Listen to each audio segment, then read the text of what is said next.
Hello everyone, what is up? It is me, AlbyMTG. For today's video, we will be continuing off of what we did yesterday. If you guys haven't seen yesterday's video, link will be down low in the description. We're going over 10 decks that are being helped out a ton by Modern Horizons. These decks either had brand new cards added that are going to push them up an additional tier, or if they were already tier 1 decks, they're getting slight adjustments that'll maybe push them into just being maybe tier 0.5 or just the best deck in tier 1. And these are just some fantastic decks to possibly be on the lookout for, to maybe put together for yourself, or if you're going to any competitive tournaments, even just playing Modern at your FNMs. These are the kind of decks that you might want to keep your eye on, because people are most likely going to be giving them a try, testing out these new cards as soon as Modern Horizons is released. Again, before this video does begin, I would like to give a huge thank you to CardSphere for sponsoring this video, as well as all other videos here on the channel. Thank you, CardSphere. Be sure to check them out. Link again will be down low in the description for you guys to go check out CardSphere. And with that being said, we'll go ahead and take a look at 5 more decks that are getting big improvements from Modern Horizons. The first card that we're going to take a look at here from Modern Horizons that's improving a deck is going to be an uncommon that seems a little bit innocuous at first when you read it, but actually is going to do quite a bit here in the Modern meta. Here we have Scale Up. 1 green mana until end of turn, target creature you control becomes a green worm with base power and toughness 6/4, and then has Overload for 4 green. The deck that this is going to help out the most is going to be Modern Infect. So Infect is a mechanic from Mirrodin Block, Scars of Mirrodin Block, where you can see Infect here on this Glistener Elf. Infect says, this creature deals damage to creatures in the form of -1/-1 counters, and to players in the form of poison counters.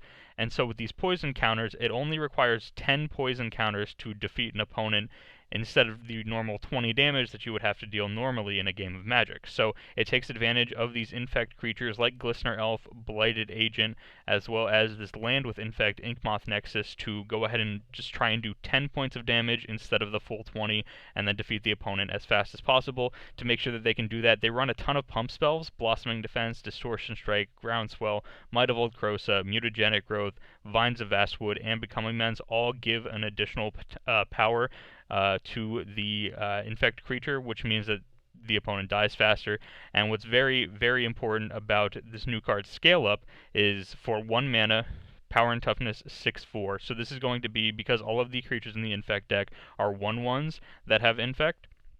So for 1 mana at a sorcery speed, you're going to get +5/+3, which is a big deal for 1 mana.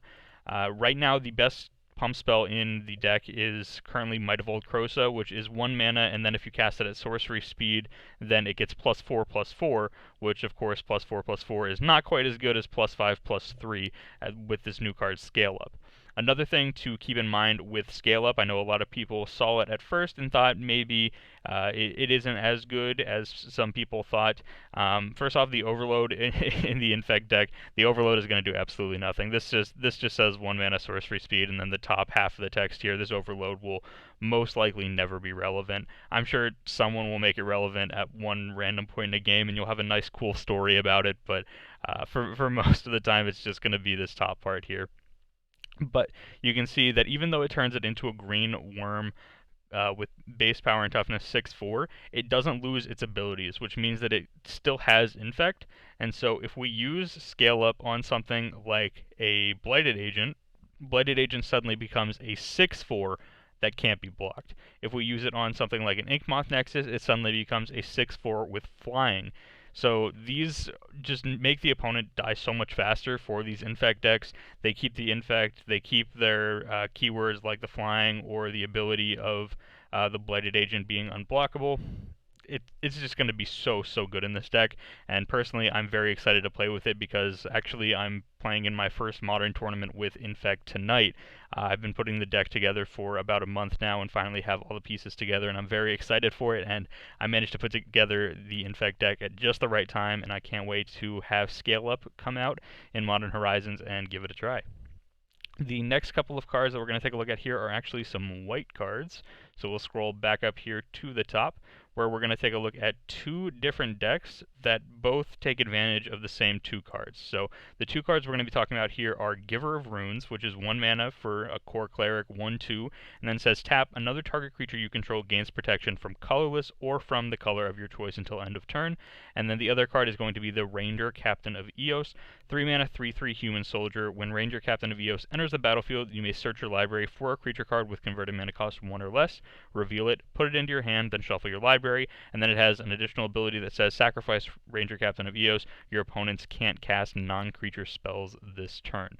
So these two cards are obviously both white cards, and so the decks that we're going to be taking a look at here are both mono-white decks. We're going to start out here with Death and Taxes. So Death and Taxes is a mono-white deck. Sometimes it'll splash an additional color, or maybe even splash colorless for some things like Eldrazi Displacer and Thought-Knot Seer. But the main purpose of the deck is just to make your opponent's life as difficult as possible.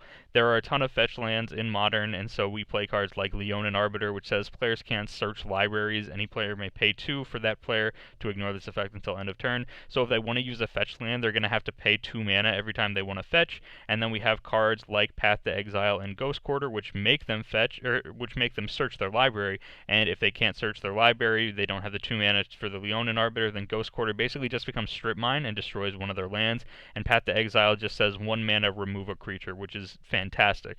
And then to go along with that, we have Thalia, Guardian of Thraben, 2/1 first strike for 2, which is already, okay. And then it has non-creature spells cost 1 more to cast, which in this deck, the only non-creature spells you have are the Path to Exiles and the Aether Vials. So really, you're going to be taxing those decks like Phoenix or Storm that really have a ton of instants and sorceries in their deck that they're trying to cast a ton of, or cast multiple in one turn. And so this is a very good deck. This deck has had some success at a lot of day ones in GPs and won a Star City Games Invitational in the hands of Brian Koval, but doesn't have quite the resume that some of the other decks do. But I think that these inclusions are going to be fantastic. When we go ahead and look at the Ranger Captain of Eos, being able to search for a creature card with converted mana cost 1 or less, you can see that right now it only finds the Thraben Inspector, but more importantly, it's going to be able to find the Giver of Runes, which is going to be a big deal for the Death and Taxes matchup. When you play Death and Taxes, or when you play against Death and Taxes, I should say, you really want to beat the Thalias and beat the Leonin Arbiters. You want to get those cards off the board. They're the most important ones. Sometimes you also want to get off the 3/3 colorless construct tokens or golem tokens from where is it?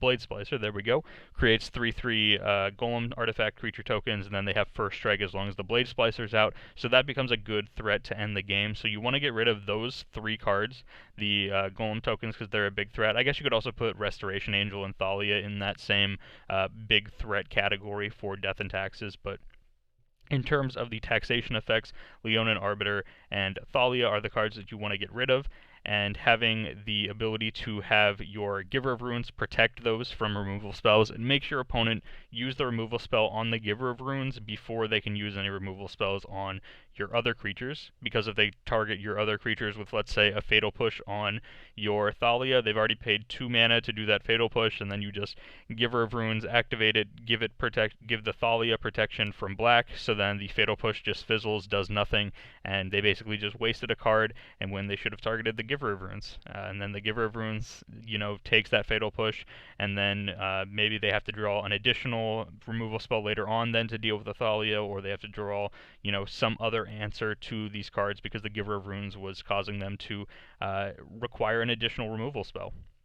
And so I think the combination of Ranger Captain of Eos along with Giver of Runes is something that we're going to be seeing quite a bit in Modern now, and another deck that does even takes more advantage of the Ranger Captain of Eos than Death and Taxes does, but still uses both of these cards, is going to be Martyr Proc. So Martyr Proc is a deck that uses Martyr of Sands, which you can sacrifice and reveal white cards from your hand to gain 3 times X life, where X is the number of white cards you reveal. So this is just a giant life gain deck where you're really grindy. You even play things like Day of Judgment, Wrath of God, Cleansing Nova, and you're just trying to grind out your opponent, and then eventually you're going to end up winning the game via Squadron Hawk Beats, which is just, a 2 mana 1/1 that allows you to get other Squad Hawks, which puts white cards in your hands for you to show off to the Martyr of Sands. But then your biggest win condition in the deck is Serra Ascendant. 1-mana 1/1 lifelink isn't too crazy, but as long as you have 30 or more life, Serra Ascendant gets +5/+5 and has flying.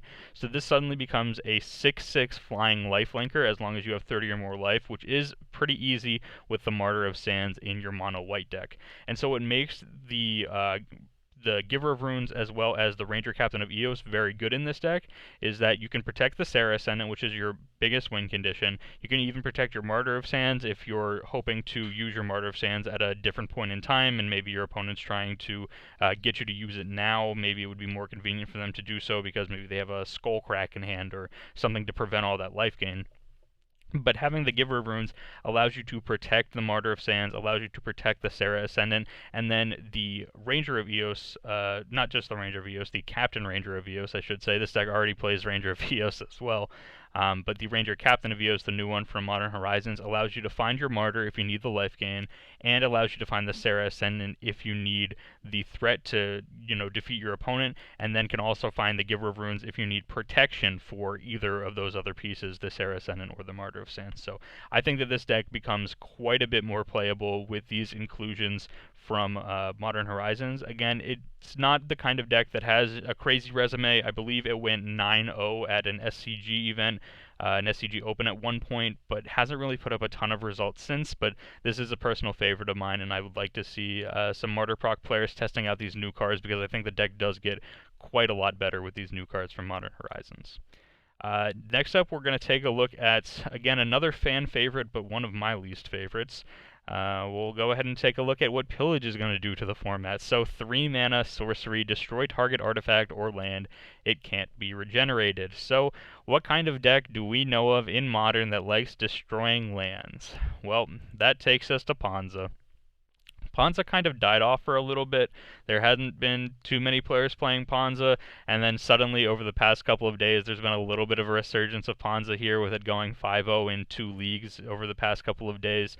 So it looks like Ponza is going to make a bit of a comeback, and having the addition of Pillage means that you can now play up to 12 copies of these 3-mana destroy land effects. So you can play your full 4 Molten Range, your full 4 Stone Rains, and then the full 4 copies of Pillage as well. You would have to cut down a little bit on the top end, maybe run, I don't know, maybe less Tireless Trackers or something. Maybe you don't play the Bloodbraid Elves or something, or even the Blood Moons could probably go in the main, or could probably go back to the side, since you already have just so many ways to destroy their lands now, since you have 12 3-mana land destruction spells. Ponza is going to be getting a big upgrade here, and I think another thing that really benefits Ponza is that we've got some kind of interesting things in Modern Horizons in terms of lands. So you're going to have a lot more people, I believe, testing out some of these things like the cycling lands, which enter the battlefield tapped, and so if they're entering the battlefield tapped, they're slowing them down a turn, which means you can really take advantage of destroying their lands. If they have their land enter the battlefield tapped and you just destroy it right away before they can even use it, that's going to be pretty relevant, as well as the addition of snow-covered lands into the format. If people are trying to play cards that have snow matter effects, like the Icefang Coatl, for instance, that care about the number of snow permanents you control, the main way to get your snow permanents onto the battlefield are just going to be these lands like these snow-covered basics, and the snow-covered basics don't do too well with with land destruction spells like Molten Rain, Stone Rain, and Pillage. I also like that Pillage gives a little bit of flexibility as well. Having 4 Pillages in the main opens up a couple of sideboard slots that you can remove a little bit of the artifact removal as well, because if we go back up to Pillage, you can see that it does hit some of the artifacts here, destroy target artifact or land, and then also notably it can't be regenerated. So for the Welding Jar decks, for example, things like Affinity, things like Hardened Scales, those decks that run Welding Jar kind of ends up being useless against a Pillage. So you do have some additional opportunity to use this card in more of a artifact destruction way than just a land destruction way. Having the additional utility on it, I think, is very important, and could end up bringing Ponza back onto the scene after kind of a little bit of a hiatus recently. Next the final two decks that we're going to talk about here are some artifact decks. We did just talk about Pillage, which is a way to destroy some artifacts, and there are plenty of other decent artifact removal cards that we got in this set. We did get Force of Vigor, which is right here. Force of Vigor being destroy up to 2 artifacts or enchantments, and then it's the force card, so you can exile a green card from your hand rather than pay the mana cost. I think this card is very good, and we'll see quite a bit of sideboard play, and I think that card, is just great. We also got the Collector Oofy. Activated abilities of artifacts can't be activated here for a 2-mana 2/2. And then from Dredge, we also got the Shenanigans, destroy target artifact for Dredge 1. So we did get some very significant artifact hate in this specific set to go along with some very good artifact hate that we already had in the format. But these artifact decks are getting some very big improvements onto them to the point where I think it evens out, if not just evens out, it puts these artifact decks ahead. The advantages that these artifact decks are getting outweighs the negative that comes along with having this new artifact removal printed in Modern Horizons. So the first deck we're going to take a look at is going to be the Whir Prison deck. This deck, in particular, revolves around Whir of Invention. You can use this to search up any artifact, and then you're going to play just like a ton of artifacts here. You can see 25 in this list. There's several other lists that will run upwards of 30 or more, and then the big key here is the Thopter Sword combo. So Sword of the Meek here is a 2-mana I almost said enchantment, 2-mana equipment. Equipped creature gets +1/+2, has an equip cost of 2, and then whenever a 1/1 creature comes into play under your control, you may return Sword of the Meek from your graveyard to play, then attach it to that creature. And then Thopter Foundry is a 2-mana artifact as well with a 1 activated ability here. You pay 1, sacrifice a non-token artifact, put a 1/1 blue Thopter artifact creature token with flying onto the battlefield, you gain 1 life. So you can't sacrifice the Thopters that you make, but what does work out very well is sacrificing the Sword of the Meek. When you sacrifice Sword of the Meek to the Thopter Foundry, you end up gaining a life, making a Thopter, and then when the Thopter enters play, it'll trigger the Sword of the Meek that you sacrifice, which has whenever a 1/1 enters the battlefield, you get to put Sword of the Meek back onto it, which means it's back on the battlefield from the graveyard, which means you can sack it again to the Thopter Foundry, and then for as much mana as you have, you can make that many Thopters and gain that much life. And then another way that you can just kind of stay alive long enough is things like Ensnaring Bridge. Keeps your opponents from attacking you, and then eventually you can just keep 1 card in your hand, attack with, say, 20, 30 Thopter tokens, and then just beat them on that turn with the Ensnaring Bridge. And then it also has Time Sieve in this deck specifically as well, which says tap, sacrifice 5 artifacts, take an extra turn after this one, which everyone loves taking extra turns, so you can't say no to Time Sieve. Of course, it is only a 1-of here in this list, but kind of a 1-of fun-of that I do like. And the big improvement that this deck is getting is going to be with the actual most expensive card in Modern Horizons right now, and that is Urza, Lord High Artificer. 4-mana 1/4 legendary creature human artificer. When Urza enters the battlefield, you create a 0/0 colorless construct artifact creature token with this creature gets +1/+1 for each artifact you control.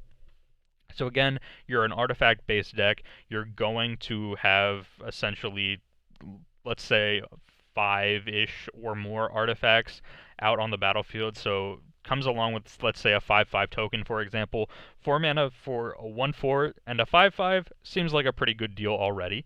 Then we have tap an untapped artifact you control, add a blue.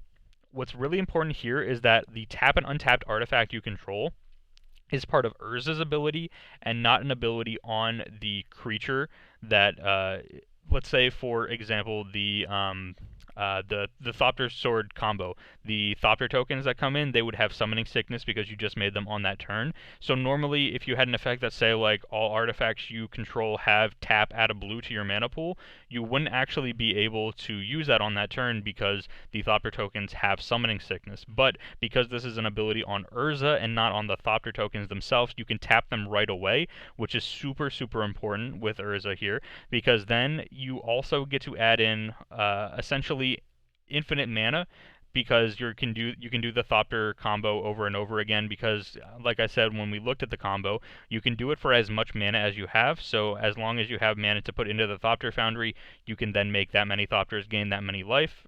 And with Urza, you have infinite mana, so you can gain infinite life, make infinite Thopters, which is a fantastic win condition here. And then it also has the other ability for 5 mana, shuffle your library, then exile the top card until end of turn. You may play that card without paying its mana cost. Notably, with the Thopter Sword combo in particular, you're also bringing back that Sword of the Meek every time, so you're actually netting 1 mana if you tap the Sword of the Meek before activating. If you tap the Sword of the Meek and the Thopter token again before activating the Thopter Foundry, you're actually plus 1 blue mana each time that you make a Thopter token. So you also have infinite mana to go along with it, which means that you can activate this ability infinite times and just win the game on the spot for just 4 mana, and it's very easy to do that on just going, turn 3, play the Thopter Foundry, turn 3, play the Sword of the Meek, activate it 1 time, turn 4, play Urza, Lord High Artificer, and then just win the game that turn. It makes these War Prison decks much, much better. In particular, the list that I pulled out here is not necessarily the stock list for War Prison. I kind of wanted to showcase this little key interaction here because I do really like it, and it's something that we're starting to see a little bit more in Modern. Narset Parter Veils here. Each opponent can't draw more than 1 card each turn, along with Teferi's Puzzle Box, which is a 4-mana artifact that says at the beginning of each player's draw step, that player counts the cards in his or her hand, puts them on the bottom of his or her library, and then draws that many cards.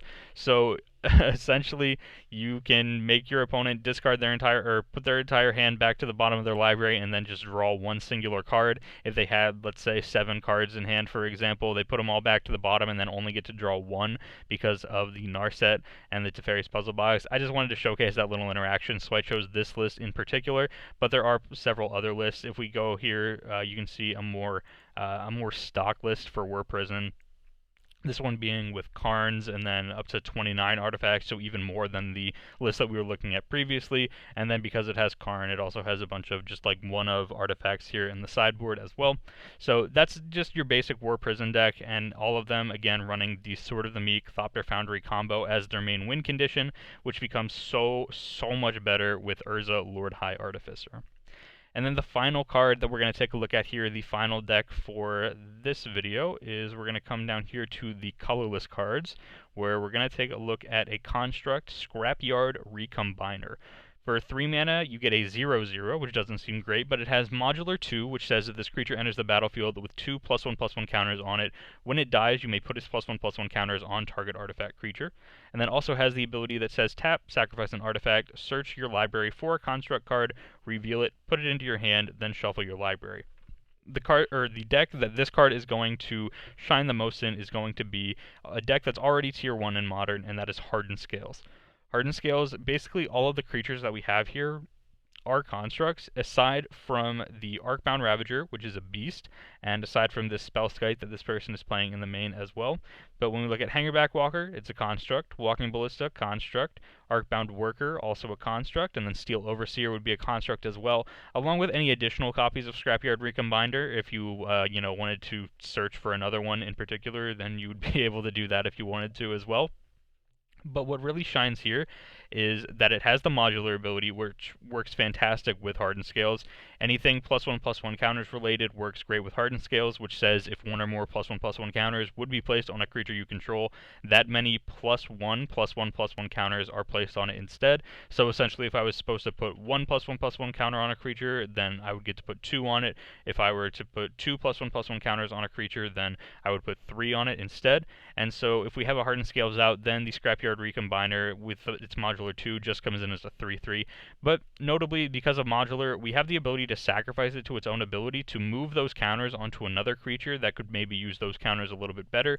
Maybe something like a Walking Ballista that can turn those counters directly into damage to just finish off a game, which would be an absolutely fantastic way to finish off a game. And it's how we do see many games of Hardened Scales finishing off their opponents. Notably, the big interaction here that I enjoy is the fact that the Scrapyard Recombiner is a sacrifice outlet. In watching some matches of Hardened Scales, sometimes you'll see players that have, for example, a Hangerback Walker with, let's say, 8 counters on it. But when you attack for 8, they just chump block with like a Lingering Souls token, and then that's it. Or we have, you know, an Arcbound Worker that's just sitting around doing nothing, just, you know, being a 1/1 or being a 2/2, that really you wish you could, you know, get some additional value out of it. And you can see that these kind of decks do run sacrifice outlets already. The 4 Arcbound Ravager has a sack outlet put into it. This one you sack an artifact to put a +1/+1 counter on the Arcbound Ravager. And then some decks are even running this one of Phyrexia's Core here as well, which is a land that taps for colorless, and then also has 1 in tap and sack an artifact to gain 1 life.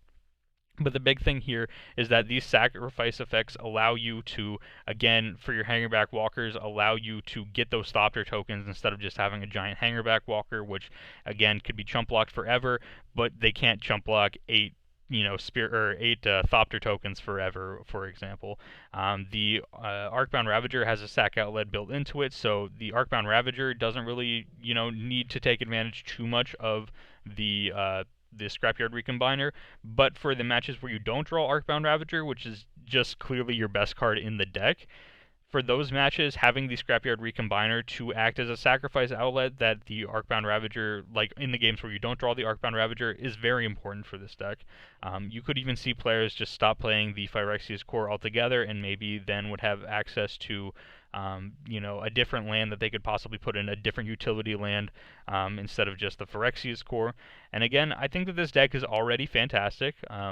It's putting up great tournament results. Here you can see an SCG IQ first place finish, some 5-0 finishes here in some competitive leagues, and then players play it like Brandon Pascal here playing it at the Magic Online Championship and Modern Classics here in Syracuse. So there are a lot of players choosing to play this deck. It is a great deck already, but with the addition of Scrapyard Recombiner, it just becomes even better, and I can't wait to see how many players end up trying out the Scrapyard Recombiner and seeing if it does help out Hardened Scales as much as I personally think that it will. I don't think Scrapyard Recombiner is going to be a straight up 4 of, but I could definitely see 2 or 3 copies. I think that the ability to have the sacrifice outlet that I talked about, as well as the card selection, being able to choose a construct, so if you feel that you need to win through attacking in the air or something like that, then you can go ahead and find the Hangerback Walker and then try and win via those Thopter tokens. If you're trying to just, you know, let's say your opponent has an Ensnaring Bridge on the board, being able to find your Walking Ballista very easily with a Scrapyard Recombiner is very important. And so, again, Hardened Scales becoming, you know, an even better deck than it was already. And another thing to point out, I chose Hardened Scales Affinity over just regular Affinity for the Scrapyard Recombiner in this video, because the Scrapyard Recombiner finds constructs, and the Hardened Scales deck plays more constructs than regular Affinity does, and with the modular ability, Hardened Scales just fits in so much better with that modular ability than regular Affinity does, even though regular Affinity does play the Arcbound Ravagers as well. So with that being said, that has been today's video. Again, we'll look over these really quickly. We did have Infect, Death and Taxes, Martyr Proc, Ponza, Prison, and then finally Hardened Scales as our decks for today's video. For tomorrow's video, we'll be talking about the 5 biggest losers from Modern Horizons, the decks that really needed some additional push in this set and then just didn't get it, or the kind of decks that had too many hate cards printed for them and now are just unfortunately looking like they're going to be, you know, taking a back seat in the current meta. So again, if you guys look forward to those, be sure to check out your sub boxes tomorrow to see that. Again, thank you to Cardsphere for sponsoring this video. Thank you to you so much for making it to the end of this video. Let me know your thoughts down low in the comment section below, and I will see you guys here tomorrow for yet another Magic the Gathering video.